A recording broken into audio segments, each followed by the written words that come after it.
அகிலம் எங்கும் உள்ள தமிழ் நேயர்கள் அனைவருக்கும் பரம்பரை ஜோதிடர் உங்கள் மனோ பாலாஜியின் அன்பான வணக்கம்.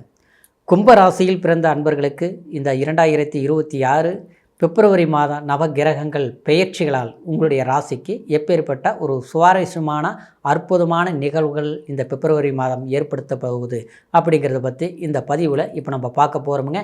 ஃபஸ்ட் டைம் பார்க்குறவங்களா இருந்தீங்கன்னா சப்ஸ்கிரைப் பண்ணி பெல் பட்டன் அழுத்தி ஆல் ஆப்ஷன் கொடுங்க. கும்பராசி அப்படின்னா அதாவது கும்பம் எப்போவுமே திறமையான ஒரு ராசி, ஒரு தைரியம் கொண்டவங்க தான் இந்த கும்பராசிக்காரர். உங்களை பொறுத்த வரைக்கும் நீங்கள் எந்த முடிவு எடுத்தாலும் அந்த முடிவில் கரெக்டாக இருப்பீங்க, கச்சிதமாக செஞ்சு முடிப்பீங்க, மற்றவங்களை மதிக்கிற மாதிரி நீங்கள் நடந்துக்குவீங்க. அதே நேரத்தில் வயசு வித்தியாசம் பார்த்து பழக மாட்டீங்க. பணம் இருக்கக்கூடியவங்க இல்லாதவங்க அப்படின்னு நினச்சி பாகுபாடு பார்க்காம பழகக்கூடியவங்க. ஏன்னா இந்த கும்பராசியில் பிறந்தவங்களை மட்டும்தான் எப்போவுமே ஒரு செழிப்பான ராசின்னு சொல்லலாம். ஏன்னா எப்போ உழைக்கிறாங்களோ அவங்களுக்கு என்றைக்குமே பஞ்சம் வராதம்பாங்க. அந்த மாதிரி உழைப்புக்கு முக்கியத்துவம் கொடுக்கக்கூடியவங்க தான் இந்த கும்பராசிக்காரர். அதனால் கோபுரத்தின் கலசம் அப்படிங்கிறது, அதாவது ஒரு கோபுரத்தின் உச்சியில் இருக்கக்கூடிய கலசத்தை போல உங்களுடைய ராசி எப்போவுமே செல்வ செழிப்பு, விடாமுயற்சியினால் அதாவது எதிர்பார்த்த காரியங்களை சக்ஸஸ் பண்ணி சாதிக்கக்கூடிய ஒரு திறமையான ராசி இந்த கும்பராசி. ஆனால் ஜென்மத்தில் ராகு சஞ்சாரம் பண்ணி, 2ஆம் இடத்தில் சனி பகவான் சஞ்சாரம் பண்ணி, 7ஆம் இடத்தில் கேது சஞ்சாரம் பண்ணால் இந்த காலகட்டத்தில் சொல்லணுமா, வாழ்க்கையில் நல்லா இருந்துங்க, என்னென்ன தெரியலைங்க, எல்லாமே ஒரு டிஃப்ரெண்ட் ஆகிப்போச்சு, வித்தியாசம் ஆகிப்போச்சு.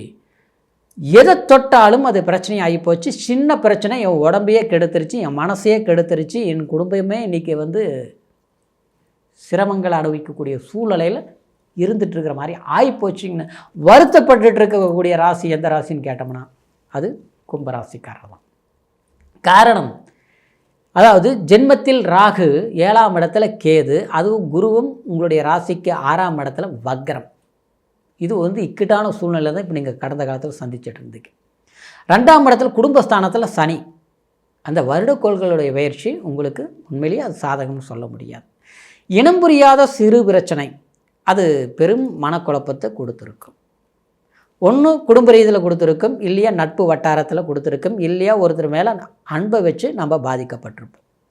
சிலருக்கு பார்த்தோம்னா ஒரு வேலையினால் சில பிரச்சனைகள் உண்டாகிருக்கும். இது உண்மையிலே நடந்திருக்கும். அந்த பிரச்சனை தீரக்கூடிய நேரம் தான் பிப்ரவரி மாதம் நினச்சிக்கோங்க. சந்தோஷப்படலாமா?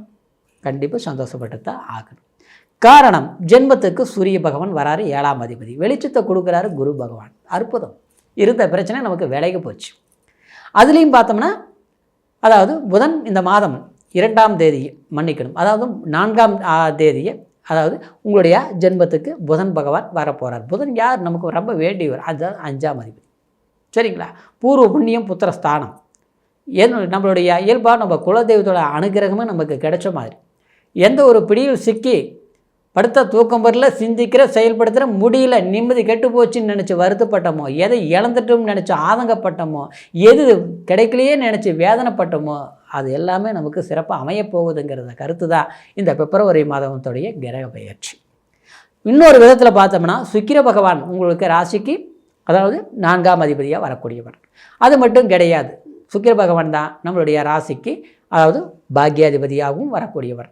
அப்போது இந்த சுக்கிர பகவான் நம்மளுடைய ராசிக்கு ஜென்மத்துக்கு வரப்போகிறார். எப்போது? அதாவது 5ஆம் தேதி. அப்போது இந்த சுக்கிரன் வரும்போது நமக்கு ஒரு செழிப்பு கண்டிப்பாக கிடைச்சே தீரும், ஒரு உற்சாகம் பிறந்தே தீரும். நம்மளுடைய மண்மனை பொன்பொருள் ஆடம்பரம் செல்வாக்கு ஆச்சுங்களா, ஒரு மோகம் இல்லாமல் ஒரு எல்லாமே இழந்த மாதிரி ஒரு மனநிலையத்துக்கு தள்ளப்பட்ட நிலையில் இருந்து எல்லாமே ஒரு உற்சாகம் பிறந்து அதை நம்ம தேடக்கூடிய வாய்ப்பும் நமக்கு கிடைக்கக்கூடிய சந்தர்ப்பமும் இருக்க போகும் இந்த சுக்கிரன் பயிற்சி. சரிங்களா? இப்படி சில விஷயங்கள் நமக்கு சாதகமான அமைப்புகள் உண்டாகிறதுனாலையும், எல்லாத்த விட குரு பகவான் நம்மளுடைய ஜென்ம ராசியை பார்த்துட்டு இருக்கிறதுனாலையும், எப்பேற்பட்ட பாவ புண்ணிய மோசமான நிகழ்வுகளை நாம் எல்லாம் கடந்து அது எல்லாமே தூக்கி எரிஞ்சு போட்டு ஒரு ராஜ வாழ்க்கையான ஒரு யோகத்தை கொடுக்கக்கூடிய ஒரு காலம்தான் இந்த பிப்ரவரி மாதம். சரிங்களா? எல்லாருமே நம்மளை மோசம் பண்ணாங்க, நம்மளை பார்த்து புறம்பட்டவங்க இன்றைக்கி பார்த்து சந்தோஷப்படுறாங்களா அப்படின்னு நினச்சி நம்ம வருத்தப்பட்டோம் இல்லையா? ஏன்னா எப்போவுமே மனசுக்கு எது பட்டதோ அதே பிரகாரம் வாழ்கிறவங்க நீங்கள். ஆச்சுங்களா? அவங்க இவங்க அதெல்லாம் எனக்கு கணக்கு இல்லை. நான் நேர்மையான வழி, நான் இப்படி தான் வாழுவேன், இந்த மாதிரி தான் வாழ்ந்துட்டுருக்கிறேன் அப்படின்னு உழைப்பால் உயர்ந்த ராசி இந்த கும்பராசி. ஆனால் நமக்கு ஒரு சிறு கஷ்டம் வந்ததும் மற்றவங்க எல்லாம் முடிஞ்சு போச்சோ ஆகிப்போச்சோ அப்படி இப்படின்னு பார்த்து நம்மளை கஷ்டப்படுற அளவுக்கு நம்மளை கிட்ட காட்டிக்கிட்டாங்க இல்லையா, அவங்களுக்கு முன்னால் நம்ம வாழ்ந்து காட்டே ஆகணுங்கிறது முயற்சி எடுத்து, ஆனால் அந்த முயற்சி இந்த நேரத்தில் உங்களுக்கு சக்ஸஸ் ஆகிடும். யாருக்கும் பயப்பட வேண்டிய அவசியம் இல்லை. திருமணம் ஆகாதவங்களுக்கு திருமண பாந்தம் நிச்சயமாக ஏற்படுத்தி கொடுக்கும். எத்தனையோ பொண்ணு பார்த்தோம், மாப்பிள்ளை பார்த்தோம், பொண்ணு பிடிச்சா மாப்பிள்ளை பிடிக்கல, மாப்பிள்ளை பிடிச்சா பொண்ணு பிடிக்கல, ரெண்டும் பிடிச்சா ஜாதகம் பொருத்தம் இல்லை. பொருத்தம் இருந்தால் பார்த்தோம்னா எல்லாம் நெருங்கி வர்ற நேரத்தில் என்ன கொட்டையை குழப்பிட்டாங்க, எல்லாம் முடிஞ்சு போச்சு. இதுதான் நடந்துட்டு இருக்குது. சிலருக்கு பார்த்தோம்னா திருமணமாகி டைவர்ஸே ஆகி போச்சு. அடுத்த வாழ்க்கை தேடி தேடி கிடைக்கவே இல்லை. இருந்த வேலையும் வாழ்க்கையும் நிலைக்கலை, அடுத்த வாழ்க்கையும் எதிர்பார்க்கலாம்னா கிடைக்கல. இப்படியே போயிட்டு இருந்தால் எப்போ தான் நம்மளுடைய சந்தோஷம், குடும்ப வாழ்க்கை சந்தோஷமாக ஒரு மகிழ்ச்சி அமையும் அப்படிங்கிற எதிர்பார்ப்பெல்லாம் பயமே பட வேண்டாம். கண்டிப்பாக இந்த பிப்ரவரியிலிருந்து அமோகமான வாய்ப்பு உண்டாக்கி, எதை நினைக்கிறீங்களோ எதை எதிர்பார்க்குறீங்களோ அதைய சந்தர்ப்பம் சாதகமாக முடிஞ்சிடும். மாற்ற கருத்து கிடையாது நிச்சயமாக. அடுத்து பார்த்தோம்னா கேது 7ஆம் இடத்துலையும் ஜென்மத்தில் ராகு இருந்தாலும் இந்த ராகு உங்களுக்கு நரம்பு சம்மந்தப்பட்டது, கை கால் வலி, அதே மாதிரி சரியான தூக்கம் வராமல் போகிறது, சரியாக சாப்பிட முடியாமல் தவிக்கிறது, இதனால் ஒரு மருத்துவ மாத்திரை ஏதோ சாப்பிட்டாலும் எதுவும் புண்ணியமாக இல்லாமல் போனது, இங்கே வைத்தியம் பார்க்கலாமா அந்த வைத்தியம் பார்க்கலாமா எந்த வைத்தியம் பார்த்து சரியாகலைங்கிறத கோளாறுகள் எல்லாமே குறையக்கூடிய நேரம் தான் இந்த பிப்ரவரி மாதம். சரிங்களா? வீட்லேயும் பார்த்தோம்னா இன்னும் ஒருத்தர் பார்த்தா நல்லா இருக்குது, இன்னொருத்தர் பார்த்தா அவங்களுக்கு நல்லாச்சு, இவங்களை பார்த்தா பிரச்சனை ஆகி போச்சு. மாறி வைத்தியங்கள் பார்க்குறது, தேவையில்லாத விரை செலவுகள் பண்ணுறது ஆச்சுங்களா? கடைசியில் இருந்த பணம் வாங்கலாம் செலவாகி போச்சு, அடுத்தவங்கிட்ட கடன் வாங்கி செலவு பண்ணுறது, அந்த கடனை வட்டி கட்டுறதுக்கு கடன் வாங்கிச்சு வட்டி கட்டுறது, இந்த மாதிரி சூழ்நிலை எல்லாம் இருந்து என்னென்னா தடுமாற்றம் ஆச்சுங்களா? இப்படி எல்லாம் ஒரு வேலை இருந்தால் வேலைக்கு போக முடியல, இருக்கிற வேலையை நம்மளாம் சரியாக செய்ய முடியல. ஏன்னா காரணம் என்னென்னா வீட்டில் பிரச்சனைகள், ஏதாவது ஒரு தொந்தரவுகள், நம்மக்கிட்டே வேலைக்கு வரவங்கள நமக்கு இடைஞ்சல் பண்ணுறது. சரிங்களா? ஓஹோங்கிற அளவுக்கு போயிட்டு இருந்த ஒரு வேலை வாய்ப்புகள் இன்றைக்கி ஓஞ்சி போய் நின்னக்கூடிய சூழ்நிலையெல்லாம் மாறி ஒரு முன்னேற்றத்தை கொடுக்கக்கூடிய நேரம் இந்த பிப்ரவரி மாதம். சரிங்களா? அற்புதம், ரொம்ப நல்லா இருக்குது, முயற்சி எடுங்க. இப்போ சொன்ன பலன்கள் அனைத்தும் கோச்சார அடிப்படையில் நம்ம சொல்லியிருக்கிறோம். கோச்சாரங்கிறது ராசியை வச்சு நம்ம சொல்லியிருக்கிறோம். ராசிங்கிறது மதிங்கிறது நம்மளுடைய சிந்தனை. லக்னங்கிறது என்ன? விதி. இதுதான் நமக்கு கிடைக்கணும், இதுதான் நடக்கணும் அப்படின்னா நம்ம கஷ்டப்பட்டால் தான் கிடைக்கும், அது வேறு விஷயம். அது எந்த மாதிரி இருக்குதுன்னு தெரிஞ்சுக்கிறது தான் லக்னம். சரிங்களா? அப்போ அந்த லக்னத்துக்கு எந்த பாவகாதிபதி திசாபுத்தி நடக்குது. சரிங்களா?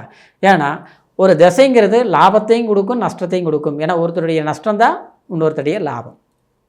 சரிங்களா? ஒருத்தருடைய கஷ்டம்தான் மற்றவனுடைய மகிழ்ச்சி. இதெல்லாம் இயல்பு தானே, அப்படி தான் நடந்துகிட்டு இருக்குது எல்லாமே. ஏன்னா தான் கெட்டாலும் அடுத்தவங்க நல்லா இருக்கணும்னு நினைக்கிறவங்களும் இருக்கிறாங்க, நமக்கு நல்லா இருக்கணுங்கிறதுக்காகவும் மற்றவங்களை கஷ்டப்படுத்துகிறவங்களும் இருக்கிறாங்க. அந்த மாதிரி இந்த பாவகங்கள் தசா புத்திகள் அப்படிங்கிறது யோகமான தசா புத்திகள் வரும்போது நமக்கு சாதகமான வாய்ப்புகள் கிடைக்கும், கண்டிப்பாக கிடைக்கும். சில நேரங்களில் பார்த்தோம்னா கடுமையாக முயற்சி எடுப்போம், ஆனால் எதுவுமே சக்ஸஸ் பண்ண முடியறதில்ல. சில நேரத்தில் அசால்ட்டாக இருப்போம், சில வாய்ப்புகள் தேடி வரும். அது இல்லாமல் நம்ம தசாபுத்தி தான். அப்போ தசாபுத்தி அந்தரம்ங்கிறது நம்ம பிறப்பு ஜனன ஜாதகம் தான் நம்ம தெரிஞ்சுக்க முடியுங்கிறதுனால உங்களுடைய ஜாதகத்தை ஒரு முறை பார்த்துக்குங்க. பார்க்காமல் இருந்தால் நம்மக்கிட்ட பார்க்கணும் நீங்கள் விரும்புகிறீங்கன்னா கீழே இருக்கிற நம்பருக்கு ஃபோன் பண்ணி உங்களுடைய தேதி, உங்களுடைய நேரம், உங்களுடைய பிறந்த ஊரின் பெயர், இது மூணையும் தெரியப்படுத்தி எந்த தேசத்தில் இருந்தாலும் ஆன்லைன் மூலியமாக கூட உங்களுடைய பலன்களை முழுமையாக கேட்டு தெரிஞ்சுக்கலாம். எதிர்காலத்தையும் இப்படி தான் இருக்குங்கிறத நீங்கள் தீர்மானித்து நிர்ணயம் பண்ணலாம். சரிங்களா?